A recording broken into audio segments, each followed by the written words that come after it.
നമസ്കാരം, സ്വാഗതം ഫസ്റ്റ് റൗണ്ടപ്പിലേക്ക്. വാർത്തകൾ സമഗ്രമായി നോക്കാം. ആദ്യം പ്രധാന വാർത്തകളിലേക്ക്. ബി.ജെ.പി വിട്ട് കോൺഗ്രസിൽ ചേർന്ന സന്ദീപ് വാര്യർ പാണക്കാട്ടെത്തി സാദിഖ് അലി തങ്ങളെ കണ്ടു. മുസ്ലിം ലീഗ് ദേശീയ ജനറൽ സെക്രട്ടറി പി.കെ. കുഞ്ഞാലിക്കുട്ടിയുടെ നേതൃത്വത്തിൽ ലീഗ് നേതാക്കളും അണികളും ചേർന്ന് സ്വീകരിച്ചു. മുൻകാലങ്ങളിലെ തന്റെ പ്രസ്താവനകൾ ആരെയെങ്കിലും വേദനിപ്പിച്ചിട്ടുണ്ടെങ്കിൽ പാണക്കാട്ടെ സന്ദർശനം അതിന് ആശ്വാസമാകുമെന്ന് സന്ദീപ് പറഞ്ഞു. രാവിലെ 8:30 പാണക്കാടെത്തിയ സന്ദീപ് വാര്യർക്ക് ആവേശോജ്വല സ്വീകരണമാണ് മുസ്ലിം ലീഗ് നേതാക്കളും പ്രവർത്തകരും നൽകിയത്. തുടർന്ന് 15 മിനിറ്റോളം അടച്ചിട്ട മുറിയിൽ മുസ്ലിം ലീഗ് സംസ്ഥാന അധ്യക്ഷനുമായി കൂടിക്കാഴ്ച. ഇനിയെന്നും പാണക്കാട്ടേക്ക് സ്വാഗതമെന്ന് സാദിഖ് അലി തങ്ങൾ. ഈ കടന്നുവരവിനെ ഏറെ സന്തോഷത്തോടെയാണ് ഞങ്ങളെല്ലാവരും നോക്കിക്കാണുന്നത്. അദ്ദേഹത്തിൻ്റെ കഴിഞ്ഞ കാലങ്ങളിലുള്ള നിലപാടുകളൊക്കെ മാറ്റി മതേതരത്വത്തിൻ്റെയും ജനാധിപത്യത്തിൻ്റെയും സൗഹാർദ്ദത്തിന്റെയും ഒരു ഭൂമി, രാഷ്ട്രീയ ഭൂമിയിലേക്ക് അദ്ദേഹം കടന്നു വന്നിരിക്കുകയാണ്. പാണക്കാട് നിന്നും കിട്ടിയതാണ് തനിക്ക് ലഭിച്ച ഏറ്റവും വലിയ കസേരയെന്ന് സന്ദീപ് വാര്യർ. ഏത് സമയത്തും ആർക്കും സഹായം ചോദിച്ച് കടന്നു വരാൻ കഴിയുന്ന ഹൃദയവിശാലതയുള്ള ഒരു തറവാട്, പ്രത്യേകിച്ചും ഇന്നലെ ഇന്ത്യൻ നാഷണൽ കോൺഗ്രസിൽ അംഗത്വം സ്വീകരിച്ച് ഇന്ന് ഇവിടേക്ക് കടന്നു വരാൻ സാധിക്കുമ്പോൾ അത് അങ്ങേയറ്റം ചാരിതാർത്ഥ്യമുണ്ട്. സന്ദീപ് വാര്യരുടെ കോൺഗ്രസ് പ്രവേശനത്തിന് ദേശീയ പ്രാധാന്യമുണ്ടെന്ന് പി.കെ. കുഞ്ഞാലിക്കുട്ടി. എല്ലാം കഴിഞ്ഞ് ബി.ജെ.പി ആണ് ഇനി എന്ന ഒരു ചിന്താഗതിക്കാണ് മാറ്റം വരുന്നത്. അതിൻ്റെ തുടക്കം കേരളത്തിൽ നിന്നാണ്. അതാണ് ശ്രീ സന്ദീപ് വാര്യരുടെ വരവിൻ്റെ ഒരു രാഷ്ട്രീയമായ, ദേശീയമായി തന്നെ പ്രാധാന്യമുള്ള ഒന്നാണ്. സന്ദർശനത്തിന് ശേഷം ലീഗ് നേതാക്കൾക്കൊപ്പം തന്നെ സന്ദീപ് വാര്യർ പാലക്കാട്ടേക്ക് മടങ്ങി. മീഡിയ 1 മലപ്പുറം. സാദിഖ് അലി തങ്ങൾ ജമാഅത്തെ ഇസ്ലാമിയുടെ അനുയായിയെപ്പോലെ പ്രവർത്തിക്കുന്നുവെന്ന് മുഖ്യമന്ത്രി പിണറായി വിജയൻ. സന്ദീപ് വാര്യരുടെ സന്ദർശനം ന്യൂനപക്ഷത്തിന്റെ അമർഷം തണുപ്പിക്കാനാണെന്ന് മുഖ്യമന്ത്രി പറഞ്ഞു.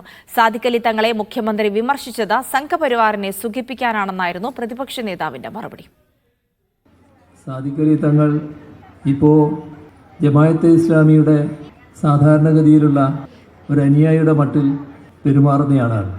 പക്ഷേ അന്നത്തെ തങ്ങൾ സർവരാലും ആദരിക്കപ്പെട്ട തങ്ങളായിരുന്നു. പാണക്കാട് തങ്ങളെ കുറിച്ച് മോശമായിട്ട് പറഞ്ഞാൽ ഭൂരിപക്ഷത്തെയും അതുപോലെ സംഘപരിവാർ ശക്തികളെയും സന്തോഷിപ്പിക്കാം എന്നാണ്.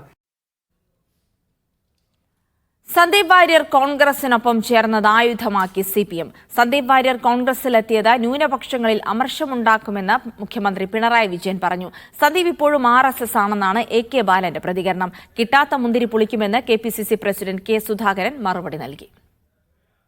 ന്യൂനപക്ഷങ്ങളുടെ വോട്ട് ലക്ഷ്യം വെച്ചാണ് മുഖ്യമന്ത്രി ഉൾപ്പെടെയുള്ള നേതാക്കൾ സംസാരിച്ചത്.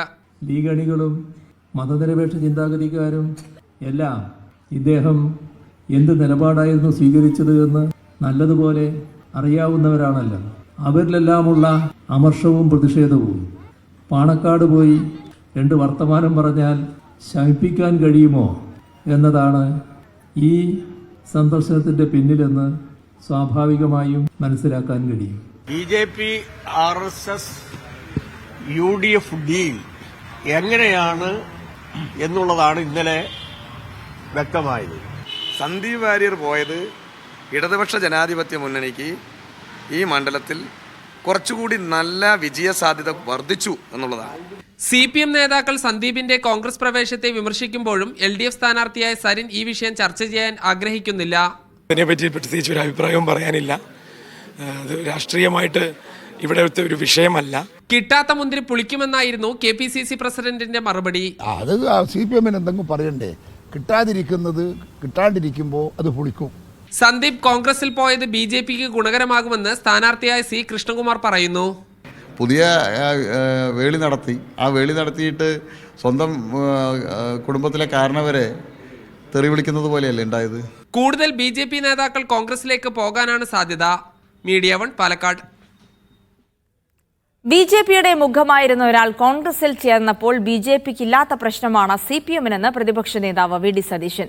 വെറുപ്പിന്റെ രാഷ്ട്രീയം വിട്ട് ഇനിയും ആളുകൾ വരും. സന്ദീപിന്റെ പാർട്ടി പ്രവേശം നേരത്തെ തീരുമാനിച്ച കാര്യമാണ്. സന്ദീപിനെ ഒരിക്കലും പിന്നിൽ നിർത്തില്ലെന്നും VD സതീശൻ പറഞ്ഞു. BJP വിട്ട് BJPയുടെ മുഖവും ശബ്ദവുമായിരുന്ന ഒരാൾ ഇന്ത്യൻ നാഷണൽ കോൺഗ്രസിൽ ചേർന്നപ്പോൾ BJPക്കാർക്കുണ്ടായതിനേക്കാൾ അസ്വസ്ഥത കേരളത്തിലെ CPM നേതാക്കളാണ്. മുഖ്യമന്ത്രിക്ക് എന്തിനാണ് ഇത്ര അസ്വസ്ഥത? ഒരു BJP നേതാവ് കോൺഗ്രസിൽ ചേർന്നെങ്കിൽ കോൺഗ്രസിൽ നിന്ന് ആരെങ്കിലും BJPയിലേക്ക് ചേർന്നാൽ അതിൽ സന്തോഷിക്കുകയും ആഹ്ലാദിക്കുകയും കോൺഗ്രസിനെ പരിഹസിക്കുകയും ചെയ്യുമായിരുന്ന ആളുകൾ BJPയുടെ വെറുപ്പിൻ്റെ രാഷ്ട്രീയം വിട്ട് സ്നേഹത്തിൻ്റെ രാഷ്ട്രീയത്തിലേക്ക് ഒരാൾ പ്രവേശിച്ചപ്പോൾ എന്തിനാണ് CPM നേതാക്കൾ അസ്വസ്ഥരാവുന്നത്? സന്ദീപ് വാര്യരുടെ കോൺഗ്രസ് പ്രവേശനത്തിൽ എതിർപ്പ് പരസ്യമാക്കി കെ മുരളീധരൻ. സന്ദീപ് വാര്യരുടെ കാര്യത്തിൽ 2 പ്രശ്നങ്ങളുണ്ടെന്ന് കെ മുരളീധരൻ പറഞ്ഞു. രാഹുൽ ഗാന്ധി വിമർശിച്ചതും ഗാന്ധി വധത്തെക്കുറിച്ച് പറഞ്ഞതും പ്രശ്നമാണ്. അദ്ദേഹത്തെ പാർട്ടി സ്വീകരിച്ചതിനാൽ ഇനി അത് ചർച്ച ചെയ്യേണ്ടതില്ല. അച്ചടക്കമുള്ള പാർട്ടി പ്രവർത്തകൻ എന്ന നിലയിൽ കൂടുതൽ പറയാനില്ലെന്നും കെ മുരളീധരൻ പറഞ്ഞു. ഞാൻ സന്ദീപ് വാര്യരുടെ കാര്യത്തിൽ എനിക്ക് 2 ഒബ്ജക്ഷൻ മാത്രമേ ഉള്ളൂ. ഒന്ന്, അദ്ദേഹം ഗാന്ധി വധത്തിനെ ന്യായീകരിച്ചു. 2, രാഹുൽ ഗാന്ധിയെ വ്യക്തിപരമായിട്ട് അദ്ദേഹം വിമർശിച്ചു. ഈ 2 കാരണങ്ങൾ കൊണ്ട് മാത്രമാണ് സന്ദീപ് വാര്യരുടെ വരവിനെ മാത്രം ഞാൻ എതിർത്തത്. പക്ഷേ പാർട്ടി ഒരു നിലപാട് സ്വീകരിച്ചു. അദ്ദേഹത്തിനെ സ്വീകരിക്കാൻ തീരുമാനിച്ചു. അദ്ദേഹം ഇന്നലെ മുതൽ കോൺഗ്രസ്സുകാരനായി. ഇന്ന് പാണക്കാട് സാദിഖ് അലി ശിഹാബ് തങ്ങളെ കണ്ടതോടുകൂടി അത് UDF കാരനുമായി. ഇനി അതിനെക്കുറിച്ച് ഫർദറായിട്ടുള്ള ചർച്ചയില്ല. സന്ദീപ് വാര്യർ കോൺഗ്രസിലെത്തിയതോടെ VD സതീശന് കണ്ടകശനിയാണെന്ന് BJP അധ്യക്ഷൻ കെ സുരേന്ദ്രൻ. അവസാന ലാപ്പിൽ സതീശൻ ചെയ്തത് എന്താണെന്ന് തെരഞ്ഞെടുപ്പ് കഴിയുമ്പോൾ മനസ്സിലാകും. സന്ദീപ് വാര്യർ പാണക്കാട് പോയത് നല്ല കാര്യമാണെന്നും കെ സുരേന്ദ്രൻ പറഞ്ഞു. സതീശന് കണ്ടകശനിയാണ്, അതുകൊണ്ട് ഇതൊക്കെ സംഭവിക്കുന്നത് അങ്ങനെയാണ്. VD സതീശൻ ഇപ്പോൾ നല്ല കണ്ടകശനിയാണ്. എവിടെയെങ്കിലും പോയി ഒന്ന് നോക്കുന്നത് നല്ലതാണ്. അത് കൊണ്ടേ പോവുള്ളൂ. VD സതീശന് അവസാന ലാപ്പിൽ ചെയ്തത് എന്ത് സംഭവിക്കും എന്നുള്ളത് നമുക്ക് തെരഞ്ഞെടുപ്പ് കഴിയുമ്പോൾ വിശകലനം ചെയ്യാം. പാലക്കാട് തെരഞ്ഞെടുപ്പ് പ്രചാരണം അവസാന ഘട്ടത്തിലേക്ക്. ഗൃഹസമ്പർക്കവും റോഡ് ഷോകളുമായി വോട്ടുറപ്പിക്കാനുള്ള ഓട്ടത്തിലാണ് സ്ഥാനാർത്ഥികൾ. മുഖ്യമന്ത്രി പിണറായി വിജയൻ ഇന്നും മണ്ഡലത്തിലെ പൊതുസമ്മേളനങ്ങളിലെത്തി. AICC general secretary KC വേണുഗോപാലും മണ്ഡലത്തിലെത്തും. രാവിലെ പട്ടാണിത്തെരുവിൽ നിന്നാണ് രാഹുൽ മാങ്കൂട്ടത്തിൽ പ്രചരണം ആരംഭിച്ചത്. വീടുകൾ കയറി ആളുകളെ കണ്ട് സ്ഥാനാർത്ഥി വോട്ടുറപ്പിച്ചു. വളരെ ആവേശകരമായിട്ടാണ് പോകുന്നത്. കാരണം ഒരു മതേതരത്വ നിലപാടെടുക്കാൻ വേണ്ടിയിട്ട് പാലക്കാട് വല്ലാതെ താല്പര്യപ്പെടുന്നതിന്റെ ഒരു സൂചനകളെല്ലാം ഈ ദിവസങ്ങളിൽ തരുന്നുണ്ട്. അപ്പോൾ ആ സൂചനകളെ വളരെ പോസിറ്റീവായിട്ട് തന്നെ ജനങ്ങളുടെ റെസ്പോൺസ് കാണുന്നുണ്ടല്ലോ. വൈകിട്ട് VK ശ്രീകണ്ഠൻ MPയും ഷാഫി പറമ്പിൽ MPയും പങ്കെടുക്കുന്ന റോഡ് ഷോ നടക്കും. സമാപന സമ്മേളനത്തിൽ പ്രതിപക്ഷ നേതാവ് സംസാരിക്കും. വൈകിട്ട് മാത്തൂരിൽ നടക്കുന്ന പൊതുയോഗത്തിൽ AICC ജനറൽ സെക്രട്ടറി KC വേണുഗോപാലും പങ്കെടുക്കും. കൽപ്പാത്തിയിൽ നിന്നും പ്രചരണം ആരംഭിച്ച LDF സ്ഥാനാർത്ഥി P സരിൻ വികസന പ്രശ്നങ്ങൾ ചർച്ചയാക്കി. നമ്മൾ ജനങ്ങളുടെ അടുത്ത് നിന്ന് അവരിൽ നിന്നുള്ള കാര്യങ്ങൾ മനസ്സിലാക്കിക്കൊണ്ട് പരിഹാരങ്ങൾ നിർദ്ദേശിച്ചുകൊണ്ട് ചെയ്യാൻ ബാക്കിയുള്ളൂ ഇവിടെ ചെയ്യാൻ. അത് വേറൊരു കാര്യം. അതൊക്കെ ചെയ്ത് കാണിക്കുമെന്നും അതിനിടതുപക്ഷത്തിന് ഇവിടെ നിന്നൊരു MLA വേണം എന്നുമാണ് ജനങ്ങളോട് ആവർത്തിച്ച് പറയുന്നത്. മുഖ്യമന്ത്രിയുടെ പൊതുസമ്മേളനങ്ങൾ ഇന്നും മണ്ഡലത്തിൽ തുടരും. കണ്ണാടി, ഒലവക്കോട്, സുൽത്താൻപേട്ട മേഖലകളിലാണ് മുഖ്യമന്ത്രിയുടെ പരിപാടികൾ. മാറ്റം വേണമെന്ന ചിന്ത തന്നെയാണ് പാലക്കാട്ടുള്ള മഹാഭൂരിപക്ഷം വോട്ടർമാർക്കുമുള്ളത്. ഇത് വൻപിച്ച തോതിൽ വലതുപക്ഷ കേന്ദ്രങ്ങളിൽ പരിഭ്രാന്തി ഉണ്ടാക്കിയിരിക്കുകയാണ്. BJP സ്ഥാനാർത്ഥി C കൃഷ്ണകുമാർ കുടുംബയോഗങ്ങളിൽ പങ്കെടുത്തു. BJP NDA സർക്കാർ കേന്ദ്രത്തിൽ വന്നാൽ പാലക്കാടിൽ ലഭിക്കുന്ന നേട്ടങ്ങൾ, പാലക്കാട് നിന്നൊരു ജനപ്രതിനിധി പോലും ഇല്ലാതെയാണ് ഈ നേട്ടങ്ങൾ ലഭിക്കുന്നത്. അപ്പോൾ ഒരു MLA വന്നാൽ പാലക്കാടിന് ഉണ്ടാവാൻ പോകുന്ന നേട്ടങ്ങളെ സംബന്ധിച്ചാണ് ഞങ്ങൾ അവരോട് പറയുന്നത്. അവസാനഘട്ട വോട്ടുറപ്പിക്കാനുള്ള തിരക്കിട്ട ഓട്ടത്തിലാണ് സ്ഥാനാർത്ഥികൾ. മീഡിയ 1 പാലക്കാട്. പാലക്കാട് തെരഞ്ഞെടുപ്പ് പ്രചാരണം കൊട്ടിക്കലാശത്തിലേക്ക് നീങ്ങുമ്പോൾ അതിന്റെ ആവേശം പ്രേക്ഷകരിലേക്കും എത്തിക്കുകയാണ് media 1 big fight. Palakkad Suryarashmi convention സെന്ററിൽ ഇന്ന് വൈകിട്ട് നടക്കും. 7 മുതൽ 8 വരെയാണ് പരിപാടി. തത്സമയ പരിപാടി SA അജിംസ് ആണ് അവതരിപ്പിക്കുന്നത്.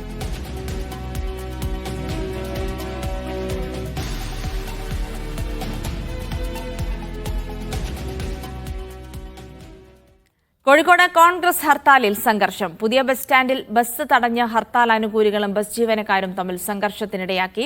മുക്കത്ത് ബസ്സുകൾ തടയുകയും കടകൾ അടപ്പിക്കുകയും ചെയ്തു.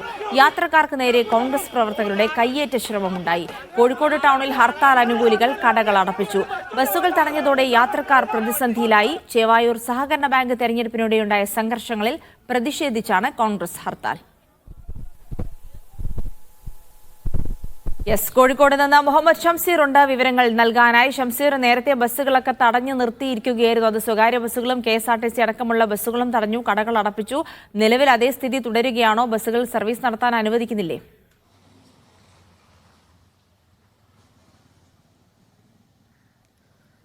ജിൽസി, നിലവിൽ കോഴിക്കോട് നഗരത്തിൽ നിന്ന് കോൺഗ്രസ് പ്രവർത്തകർ പിൻവാങ്ങിയിട്ടുണ്ട്. എന്നാൽ 11 മണിയോട് കൂടിയാണ് കൂടുതൽ പ്രവർത്തകർ കോഴിക്കോട് നഗരത്തിലേക്ക് എത്തുകയും കോഴിക്കോട് പുതിയ ബസ് സ്റ്റാൻഡിൽ നിന്ന് യാത്രക്കാരുമായി പുറപ്പെട്ട സ്വകാര്യ ബസ്സും KSRTC ബസ്സും ഉൾപ്പെടെ തടയുന്ന ഒരു നിലയുണ്ടായത്. രാവിലെ എന്നാൽ മിക്ക ബസ്സുകളും സർവീസ് നടത്തി തുടങ്ങിയിരുന്നു. കടകളിൽ ചിലതൊക്കെ തുറക്കുകയും ചെയ്തിരുന്നു. ഇതെല്ലാം തന്നെ 11 മണിയോട് കൂടി ബസ് സർവീസ് പൂർണ്ണമായി തന്നെ നിർത്തിവെക്കുന്ന ഒരു നിലയിലേക്ക് കാര്യങ്ങൾ മാറുകയായിരുന്നു. കടകമ്പോളങ്ങളും പ്രവർത്തകർ ഇടപെട്ട് അടപ്പിക്കുകയായിരുന്നു. മാത്രമല്ല, അതിനിടയിൽ ബസ് ജീവനക്കാരും കോൺഗ്രസ് പ്രവർത്തകരും തമ്മിൽ ചെറിയ വാക്കുതർക്കവും കയ്യാങ്കളിയുടെ വക്കിൽ വരെ എത്തുന്ന നില കൂടി ഉണ്ടായി. അത് ബസ് തടയാൻ ശ്രമിച്ചതിനിടെയായിരുന്നു ഈ നിലയിലുള്ള കാര്യങ്ങൾ ഉണ്ടായത്.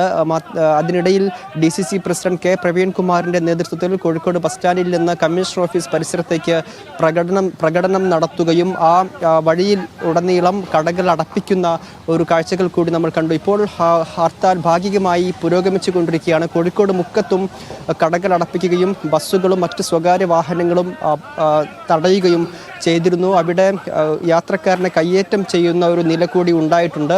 ബസ്സുകൾ KSRTCയും സ്വകാര്യ ബസ്സുകളും മാത്രമാണ് തടയുന്നത് എന്നാണ് നേതാക്കൾ പറയുന്നതെങ്കിലും നഗരത്തിലൂടെ പോകുന്ന ഓട്ടോറിക്ഷകൾ ഉൾപ്പെടെ കോൺഗ്രസ് പ്രവർത്തകർ തടയുന്ന കാഴ്ച കൂടി ഇന്ന് നമ്മൾ കാണുകയുണ്ടായി. പ്രാദേശിക തലങ്ങളിൽ നിന്ന് ഈ തരത്തിൽ ഉള്ള തടയലുകളോ അല്ലെങ്കിൽ കടകൾ അടപ്പിക്കുന്നതോ ആയ കാഴ്ചകൾ വലിയ തോതിൽ കാണുന്നില്ല. പ്രാദേശിക തലങ്ങളിൽ ഹർത്താൽ ഭാഗികമായാണ് ഇപ്പോൾ തുടർന്നു പോകുന്നത്. എന്നാൽ നഗരത്തിലേക്ക് വരുന്ന വാഹനങ്ങൾ പൂർണ്ണമായി തന്നെ തടയുന്ന നിലയാണ് ഇപ്പോഴുള്ളത്. ഏതായാലും ഇന്നലെ ചേവായൂർ സഹകരണ ബാങ്ക് തെരഞ്ഞെടുപ്പിനിടെ CPM പ്രവർത്തകർ വ്യാപകമായി കോൺഗ്രസുകാരെ ആക്രമിച്ചെന്നും ഈ ബാങ്ക് തെരഞ്ഞെടുപ്പിൽ വ്യാപകമായി CPM പ്രവർത്തകർ കള്ളവോട്ട് ചെയ്തുവെന്നും ആരോപിച്ചാണ് ഇന്നിപ്പോൾ കോൺഗ്രസ് കോഴിക്കോട് ജില്ലയിൽ ഹർത്താൽ നടത്തിക്കൊണ്ടിരിക്കുന്നത്. ഇതിനെതിരെ വലിയ പ്രതിഷേധം തുടർന്നുമുണ്ടാകുമെന്ന് കോൺഗ്രസ് അറിയിച്ചിട്ടുണ്ട്. ഇപ്പോൾ DCC ഓഫീസിൽ K. പ്രവീൺകുമാർ മാധ്യമങ്ങളെ കാണുന്നുണ്ട്. ശരി ഷംസീർ, എന്തായാലും ഇപ്പോൾ കോഴിക്കോട് കോൺഗ്രസ് ഹർത്താലുമായി ബന്ധപ്പെട്ട നഗരപ്രദേശങ്ങളിൽ ഹർത്താൽ പൂർണ്ണമാണ്. ഹർത്താൽ അനുകൂലികൾ കടകൾ അടപ്പിക്കുന്നു, ബസ്സുകൾ തടഞ്ഞു നിർത്തുന്നു. എന്നാൽ മറ്റ് പ്രദേശങ്ങളിലേക്ക് അത്രത്തോളം ഹർത്താൽ വ്യാപകമല്ല എന്നുള്ള കാര്യം കൂടിയാണ് ഷംസീർ റിപ്പോർട്ട് ചെയ്യുന്നത്. ചേവായൂർ ബാങ്ക് തെരഞ്ഞെടുപ്പിൽ CPM കള്ളവോട്ട് ചെയ്തെന്ന് പ്രതിപക്ഷ നേതാവ് VD സതീശൻ. വോട്ട് ചെയ്യാൻ വന്ന 5000-ലധികം ആളുകളെ പോലീസ് സഹായത്തോടെ ആട്ടിയോടിച്ചു. സഹകരണ രംഗത്ത് ഇനി സർക്കാരുമായി ചേർന്ന് പ്രവർത്തിക്കില്ലെന്നും VD സതീശൻ പറഞ്ഞു. മുൻ കേന്ദ്രമന്ത്രി വരെ ക്രിമിനലുകളെ ഉപയോഗിച്ച് തള്ളി നീക്കി, MP വരെ തള്ളി നീക്കിയിട്ട് ക്രിമിനലുകൾ വന്ന് വോട്ട് ചെയ്ത് ബാങ്ക് പിടിച്ചെടുത്തത്. അങ്ങനെ പിടിച്ചെടുത്ത ബാങ്ക് അങ്ങനെ അങ്ങ് പോകണ്ടെന്ന് ഞങ്ങൾ കൂടി തീരുമാനിച്ചാലോ? ഞങ്ങൾ അതിനെക്കുറിച്ച് ആലോചിക്കുമെന്ന് ഞാൻ പറഞ്ഞു. സർക്കാരിനും വേണ്ടാത്ത സഹകരണ ജനാധിപത്യവും സഹകരണ ബാങ്കും ഞങ്ങൾക്കെന്തിനാ? കൊലപാതക കേസിൽ സൗദി ജയിലിൽ കഴിയുന്ന കോഴിക്കോട് കോടമ്പുഴ സ്വദേശി അബ്ദുറഹീമിന്റെ മോചനം വൈകും. മോചന ഹർജിയിൽ ഇന്ന് വിധിയുണ്ടായില്ല. റിയാദ് കോടതി കേസ് 2 ആഴ്ച കഴിഞ്ഞ് പരിഗണിക്കും. ജിതേന്ദ് അഫ്താബ് റഹ്മാനുണ്ട് വിവരങ്ങൾ നൽകാനായി. അഫ്താബ്, ഇന്നൊരു വിധി ഉണ്ടാകുമെന്ന് പ്രതീക്ഷിച്ചിരുന്നെങ്കിലും ഇത് വീണ്ടും മാറ്റിവെക്കുകയാണ്. മറ്റെന്തെങ്കിലും നിയമക്കുരുക്കുകളാണോ മോചനം സാധ്യമാകാത്തതിന് പിന്നിൽ? ജിൻസി, ഇത് മോചനവുമായി ബന്ധപ്പെട്ട വിധിയല്ല. കാരണം റഹീമിന്റെ കേസുമായി ബന്ധപ്പെട്ടുള്ള വിധി നേരത്തെ തന്നെ വന്നിട്ടുള്ളതാണ്. ഇപ്പോൾ ഇനി പ്രതീക്ഷിക്കുന്നത് മോചന ഉത്തരവാണ്. എന്നാൽ ഇന്ന് റിയാദ് നിയമസഹായ സമിതി അറിയിക്കുന്നത് പ്രകാരം ഏതാനും 8 മിനിറ്റോളം മാത്രമാണ് റഹീമിന്റെ കേസുമായി ബന്ധപ്പെട്ട നടപടിക്രമങ്ങൾ നടന്നത്. അതിനുശേഷം കേസ് 2 ആഴ്ചത്തേക്ക് കൂടി നീട്ടിവെക്കുകയായിരുന്നു. റിയാദിലെ ക്രിമിനൽ കോടതിയാണ് കേസുമായി ബന്ധപ്പെട്ട നടപടിക്രമങ്ങൾ പരിശോധിക്കുന്നത്. ഇതേ ബെഞ്ച് തന്നെ 2 ആഴ്ചയ്ക്ക് ശേഷം കേസ് വീണ്ടും പരിഗണിക്കും. കേസിൽ നിന്ന് അന്തിമ ഉത്തരവ് ഉണ്ടാകുമെന്നാണ് റിയാദിലെ നിയമസഹായ സമിതി പ്രതീക്ഷിച്ചിരുന്നത്. എങ്കിലും ഇന്ന് നടപടിക്രമങ്ങൾ പൂർണ്ണമായിട്ടില്ല. ഈ സാഹചര്യത്തിലാണ് അടുത്ത 2 ആഴ്ചത്തേക്ക് കൂടി കേസ് മാറ്റിവെച്ചത്. കഴിഞ്ഞ മാസം 21-നും സമാന രീതിയിൽ തന്നെ കേസിന്റെ സിറ്റിംഗ് നടന്നിരുന്നു. അതിന്റെ തുടർച്ചയാണ് ഇന്നുണ്ടായത്. വീണ്ടും അത് 14 ദിവസത്തേക്ക് കൂടി നീട്ടിവെച്ചിരിക്കുകയാണ്. ഈ പബ്ലിക് പ്രോസിക്യൂഷനുള്ള എല്ലാ നടപടിക്രമങ്ങളും നിലവിൽ പൂർത്തിയായിട്ടുണ്ട്. ഇനി നടപടിക്രമങ്ങളൊന്നും തന്നെ ബാക്കിയില്ല. അതേസമയം ഈ കേസുമായി ബന്ധപ്പെട്ട വിശദമായ പരിശോധനകൾക്ക് ശേഷമായിരിക്കും കോടതി അന്തിമമായിട്ടുള്ള ഒരു മോചന ഉത്തരവ് ഇറക്കുക. റഹീമിന്റെ അഭിഭാഷകൻ ഉസാമ അൽ അംബറും എംബസി ഉദ്യോഗസ്ഥനായ യൂസുഫ് കാക്കഞ്ചേരിയും റഹീമിന്റെ കുടുംബ പ്രതിനിധിയായ സിദ്ദീഖ് സുബൂരുമാണ് ഈ കേസുമായി ബന്ധപ്പെട്ട് ഇന്ന് കോടതിയിൽ എത്തിയിട്ടുള്ളത്. അവർ പുറത്തിറങ്ങിയാൽ മാത്രമായിരിക്കും എന്താണ് ഇന്ന് കേസുമായി ബന്ധപ്പെട്ട് നടന്നത് കൃത്യമായൊരു വിവരം അറിയുകയുള്ളൂ. നിലവിലുള്ള വിവരങ്ങൾ ലഭ്യമാക്കിയിരിക്കുന്നത് റിയാദിലെ നിയമസഹായ സമിതിയാണ്. ഇവർ പുറത്തിറങ്ങിയാൽ ഒരു പക്ഷേ എന്താണ് കേസുമായി ബന്ധപ്പെട്ട് ഇന്നുണ്ടായതെന്നുള്ള കാര്യത്തിൽ കൃത്യമായ വ്യക്തത ലഭിക്കും. റഹീമിന്റെ ഉമ്മയും സഹോദരനും കഴിഞ്ഞ ദിവസങ്ങളിൽ സൗദിയിലുണ്ടായിരുന്നു. അവർ കഴിഞ്ഞ ദിവസം നാട്ടിലേക്ക് മടങ്ങുകയും ചെയ്തിട്ടുണ്ട്. ശരി, അഫ്താബ് റഹ്മാനാണ് വിവരങ്ങൾ നൽകിയത്. സൗദിയിൽ ജയിലിൽ കഴിയുന്ന അബ്ദുറഹീമിന്റെ മോചന ഉത്തരവ് വൈകുകയാണ്. ഇന്ന് കേസ് കോടതി പരിഗണിച്ചിരുന്നെങ്കിലും പിന്നീട് ഇനി 2 ആഴ്ച കഴിഞ്ഞ ശേഷമായിരിക്കും ഇക്കാര്യത്തിലൊരു നടപടിക്രമങ്ങളിലേക്ക് കടക്കുക എന്നുള്ളതാണ്. എന്തായാലും കൂടുതൽ വിശദാംശങ്ങൾ അല്പസമയത്തിനകം പ്രതീക്ഷിക്കുന്നു. മുനമ്പത്തെ വഖഫ് ഭൂമി തിരിച്ചുപിടിക്കണമെന്ന കാന്തപുരം വിഭാഗം. വഖഫ് ഭൂമി അനധികൃത കച്ചവടം നടത്തിയത് അന്വേഷിക്കണമെന്നും AP വിഭാഗം നേതാവ് OM തരുവണയുടെ സിറാജ് പത്രത്തിലെ ലേഖനത്തിൽ പറയുന്നു. മുനമ്പത്ത് ഇരകൾക്ക് നീതി കിട്ടണം, അതുപോലെ സമുദായത്തിന്റെ വഖഫ് ഭൂമി തിരിച്ചു കിട്ടണം. വിൽപ്പന നടത്തിയവരിൽ നിന്ന് നഷ്ടപരിഹാരം ഈടാക്കണമെന്നും ലേഖനത്തിൽ പറയുന്നു. സമസ്ത നേതാക്കളും സമാന നിലപാട് പറഞ്ഞിരുന്നു.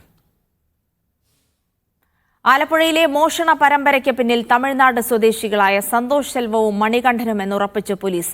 മോഷ്ടിച്ച സ്വർണം എവിടെയെന്നതടക്കം പോലീസിന് വിവരം ലഭിച്ചു. ഇതിനിടെ കള്ളക്കേസെന്നാരോപിച്ച് പ്രതികളുടെ ബന്ധുക്കൾ മണ്ണഞ്ചേരി പോലീസ് സ്റ്റേഷനിലെത്തി. സാഹസിക നീക്കങ്ങൾക്കൊടുവിലാണ് ഇന്നലെ കുണ്ടന്നൂരിൽ നിന്നും തേനി സ്വദേശികളായ സന്തോഷിനെയും മണികണ്ഠനെയും പോലീസ് പിടികൂടിയത്. പിടിയിലായ സന്തോഷിന്റെ ശരീരത്തിൽ ടാറ്റു ഉണ്ടായിരുന്നുവെന്ന നാട്ടുകാരുടെ മൊഴിയെ തുടർന്ന് മണ്ണഞ്ചേരിയിൽ മോഷണം നടത്തിയ സംഘത്തിൽ സന്തോഷ് സെൽവം ഉണ്ടായിരുന്നുവെന്നാണ് പോലീസ് നിഗമനം. മണികണ്ഠനും സഹായിയായിരുന്നുവെന്നും പോലീസ് കരുതുന്നു. എന്നാൽ സന്തോഷും മണികണ്ഠനും പ്രതികളല്ലെന്നും കള്ളക്കേസാണെന്നും ഇരുവരുടെയും ഭാര്യമാരും അമ്മയും പറയുന്നു. പോലീസ് നിരന്തരമായി കള്ളക്കേസിൽ കുടുക്കി ആക്രമിക്കുകയാണെന്നും തങ്ങൾ ആക്രിപെറുക്കി ജീവിക്കുന്നവരാണെന്നുമാണ് ഇവരുടെ അവകാശവാദം. സാറേ, അവൻ ചെയ്തിട്ടില്ല. എന്റെ കൊച്ചു കുഞ്ഞിയുടെ സത്യമായിട്ട് അവൻ എങ്ങോട്ടും പോയില്ല, മോഷണത്തിനും പോയില്ല. ആക്രി പെറുക്കുന്ന കഞ്ഞി കൊടുക്കുന്ന ആൾക്കാരെ വെറുതെ ഭയങ്കര അടി ഒച്ചയിട്ട് വിളിച്ചോണ്ട് പോയത് സാറ്. എന്നാൽ ഇവർ കുറുവാ സംഘമാണെന്നും മോഷണങ്ങളിൽ ഇവർക്ക് പങ്കുണ്ടെന്നാണ് പോലീസ് ഉറപ്പിച്ചിരിക്കുന്നത്. മീഡിയ 1 ആലപ്പുഴ. എന്തായാലും ഈ മോഷണ കേസുമായി ബന്ധപ്പെട്ട് ആലപ്പുഴ DYSP മധു ബാബു മാധ്യമങ്ങളെ കാണുകയാണ് തത്സമയം. പിന്നെ കാൽനട നേരത്തെ ബൈക്കും മറ്റൊക്കെ ഉപയോഗിച്ചിരുന്നതായിട്ട് പറയുന്നു. അതെല്ലാം വിറ്റു എന്നൊക്കെ രീതിയിൽ അവ്യക്തമായിട്ടാണ് പറയുന്നത്. ഇപ്പോൾ മണ്ണഞ്ചേരി വന്നൊക്കെ ഇവർ റെയിൽവേ സ്റ്റേഷൻ വന്നിറങ്ങിയ ശേഷം ബസ്സുകൾ മറ്റേ വന്ന് കാൽനടയായിട്ട് തന്നെ പോവുകയാണ്. സാർ, ഇവിടെ ഈ ലൊക്കേഷൻ എങ്ങനെയാണ് ഇതിൽ കണ്ടെത്തിയത്? ഈ പറ്റിയ സാഹചര്യം എങ്ങനെ തിരിച്ചറിഞ്ഞത് സംബന്ധിച്ചിട്ട് ഇവരുടെ വിവരങ്ങൾ കിട്ടിയോ? ഇവർക്ക് മണ്ണഞ്ചേരി ഈ കോമപുരം പോലുള്ള സ്ഥലങ്ങളിലൊക്കെ ഇവരെങ്ങനെ എത്തി എന്നുള്ളത്? ഇവിടെ അവർ എത്തിയതെന്ന് പറഞ്ഞു കഴിഞ്ഞാൽ ഈ പിന്നെ കല്ല് വെട്ടി മറ്റേ ഷേപ്പ് ചെയ്യുക അല്ലെങ്കിൽ പിച്ചാത്തിരാകൽ ഇങ്ങനെയുള്ള കാര്യങ്ങൾക്ക് വേണ്ടി എന്ന രീതിയിൽ റോഡിൽ നടക്കും. പല വീടുകളും കയറിയിട്ടില്ലെന്നാണ് അവർ പറയുന്നത് പല സമയത്ത്. പക്ഷേ വീടുകൾ ചില ഐഡന്റിഫൈ ചെയ്ത് വെക്കും. ബ്രേക്ക് ചെയ്യാൻ പറ്റിയ വീടുകൾ കണ്ടെത്തി. ആലപ്പുഴ DYSP മാധ്യമങ്ങളെ കാണുകയായിരുന്നു. മണ്ണഞ്ചേരിയിലെ അടക്കം നടന്ന മോഷണത്തിന് പിന്നിൽ സന്തോഷ് സെൽവവും മണികണ്ഠനുമാണ് എന്നാണ് പോലീസിന്റെ ഭാഷ്യം. മറ്റു റിപ്പോർട്ടുകളിലേക്ക്. ആലപ്പുഴ മണ്ണഞ്ചേരി പോലീസ് പിടികൂടിയ കുറുവ സംഘാംഗം 1 മാസത്തിലധികം താമസിച്ചത് കൊച്ചി കുണ്ടന്നൂർ പാലത്തിനടിയിലെന്ന് പ്രദേശത്ത് താമസിക്കുന്ന ഇതര സംസ്ഥാനക്കാരായ കുട്ടവഞ്ചി തൊഴിലാളികൾ. അതേസമയം ക്രിമിനൽ സംഘങ്ങൾ വിലസുമ്പോഴും രാത്രികാലങ്ങളിൽ പോലീസിന്റെ പെട്രോളിംഗ് കാര്യക്ഷമമല്ലെന്ന് മരട് നഗരസഭാ അധ്യക്ഷൻ ആന്റണി ആശാൻ പറമ്പിൽ പറഞ്ഞു. നഗരസഭാ പരിധിയിലെ അനധികൃത കയ്യേറ്റങ്ങൾ ഒഴിപ്പിക്കുമെന്നും അദ്ദേഹം മീഡിയ 1 പറഞ്ഞു.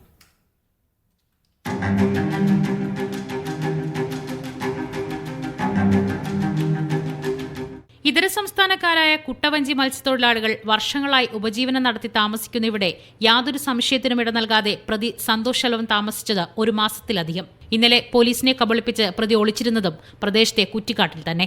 രാത്രി പോലീസ് സംഘത്തിന്റെ ഓട്ടപ്പാച്ചിൽ കണ്ട് ശരിക്കും ഭയന്നുപോയി ഇവർ. ഈ പറയുന്ന ആൾ 1 മാസമായിട്ട് ഇവിടെ ഉണ്ട് അല്ലേ? കക്കമാടി ബന്ധോ അറിയില്ല. ആ പോലീസുകാർ ആൾ ബന്ധിട്ട് അവിടെ തന്നെ ആൾക്ക് എടുക്കുന്നു. അയാള് പകലൊക്കെ എന്താ ചെയ്തിരുന്നത് ഇവിടെ? നമ്മളെങ്ങനെ പോവാൻ നമ്മൾക്കറിയില്ല. കുറുവ സംഘാംഗത്തെ പിടികൂടിയതോടെ ഭീതിയിലാണ് മരട് നിവാസികൾ. മയക്കുമരുന്ന് മാഫിയെക്കുറിച്ചും ക്രിമിനൽ സംഘങ്ങളെക്കുറിച്ചും വിവരം നൽകിയാലും രാത്രികാലങ്ങളിൽ പോലീസ് കാര്യമായ പട്രോളിംഗ് നടത്താറില്ലെന്ന് മരട് നഗരസഭാ അധ്യക്ഷൻ ആന്റണി ആശാൻ പറമ്പിൽ ആരോപിക്കുന്നു. അനധികൃത കയ്യേറ്റങ്ങൾ ഒഴിപ്പിക്കാൻ നടപടിയെടുക്കുമെന്നും അദ്ദേഹം പറഞ്ഞു. ഇതെല്ലാം പോലീസിന്റെ ഒരു കാഴ്ചക്കുറവ് അല്ലെങ്കിൽ പോലീസിന്റെ നിരീക്ഷണക്കുറവാണ് ഇതിനെല്ലാത്തിനും കാരണമാകുന്നത്. സംഭവത്തിന് പിന്നാലെ കൊച്ചി സിറ്റിയിലും റൂറൽ പരിധിയിലും ജാഗ്രതാ നിർദ്ദേശം നൽകിയിരിക്കുകയാണ് പോലീസ്. 1 മാസക്കാലത്തോളം അതിവിദഗ്ധമായി കുണ്ടന്നൂർ പാലത്തിനടിയിലെ ഇക്കാണുന്ന ടെന്റിൽ പ്രതി ഒളിച്ചു താമസിച്ചു എന്നതാണ് ഏറ്റവും ഗൗരവതരമായ വിഷയം.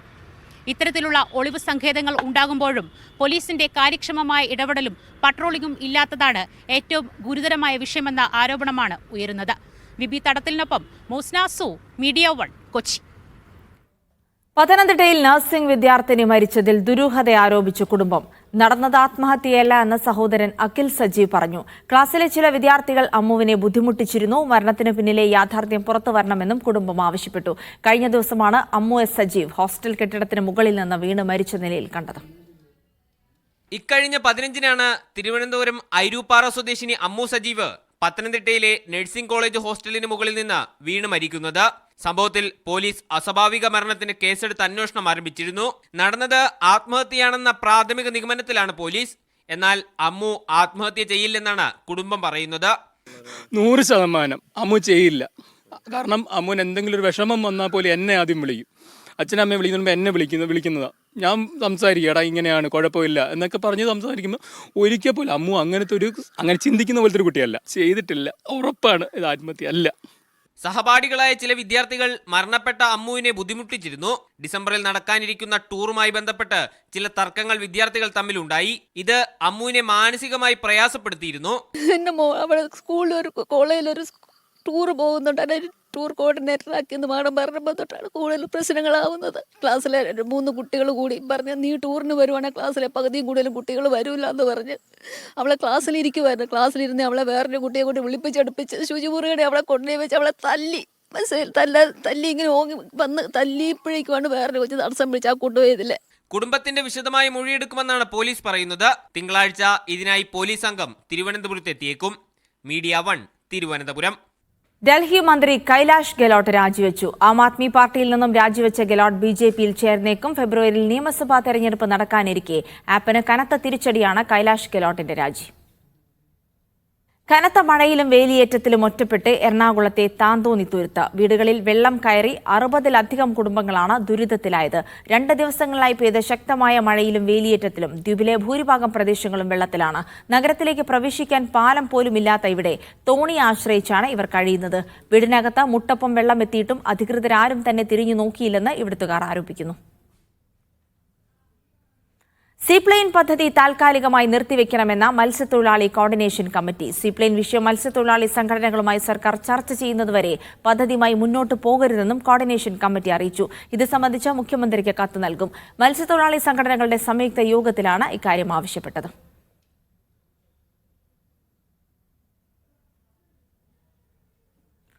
തിരുവനന്തപുരം പൂന്തുറയിൽ കെ സ്വിഫ്റ്റ് കണ്ടക്ടറെ യാത്രക്കാരൻ ക്രൂരമായി മർദ്ദിച്ചു. പാപ്പനംകോട് ഡിപ്പോയിലെ കണ്ടക്ടർ ശ്രീജിത്ത് എമ്മിന് ഗുരുതര പരിക്കേറ്റു.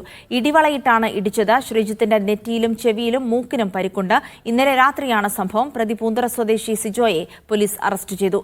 2 ദിവസം മുൻപ് സിജോ ബസ്സിൽ യാത്രക്കാരിയുമായി വഴക്കിട്ടപ്പോൾ കണ്ടക്ടർ ശ്രീജിത്ത് പ്രതിയെ വിലക്കിയിരുന്നു. ഈ വൈരാഗ്യത്തിലാണ് കണ്ടക്ടറെ ആക്രമിച്ചത്.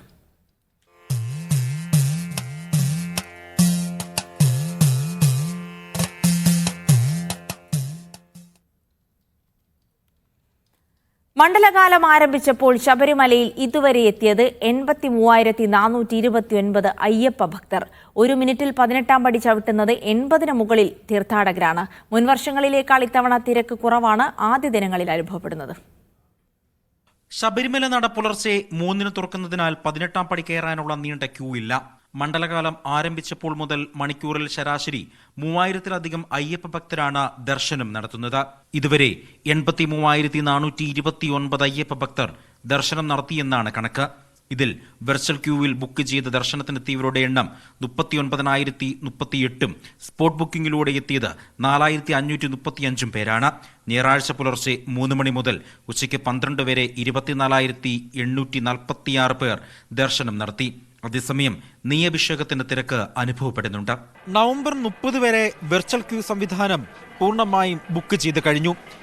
സ്പോട്ട് ബുക്കിംഗിൽ ദിനംപ്രതി 10,000-ആയി നിജപ്പെടുത്തിയിട്ടുണ്ട്. എങ്കിലും എല്ലാവർക്കും അയ്യപ്പ ദർശനം സാധ്യമാക്കും എന്ന നിലപാടിൽ തന്നെയാണ് ദേവസ്വം ബോർഡുമുള്ളത്. സന്നിധാനത്ത് നിന്നും ശരത്ലാലിനൊപ്പം അജി കുഞ്ഞുമോൻ, മീഡിയ 1. ഇനി ഇന്നത്തെ സ്വർണം വെള്ളി നിരക്കുകൾ. സ്വർണം 22 ക്യാരറ്റ് ഗ്രാമിന് 6,910 രൂപ, പവന് 55,280 രൂപ. സ്വർണം 18 ക്യാരറ്റ് ഗ്രാമിന് 5,720 രൂപ, പവന് 45,760 രൂപ. വെള്ളി ഗ്രാമിന് 96 രൂപ.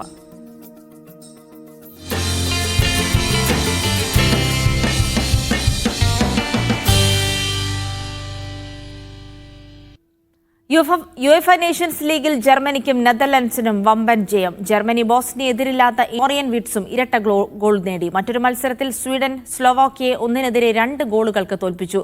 തുർക്കി വെയിൽസ് മത്സരം ഗോൾ രഹിത സമനിലയിൽ പിരിഞ്ഞു. പൂർണ്ണമാകുന്നു.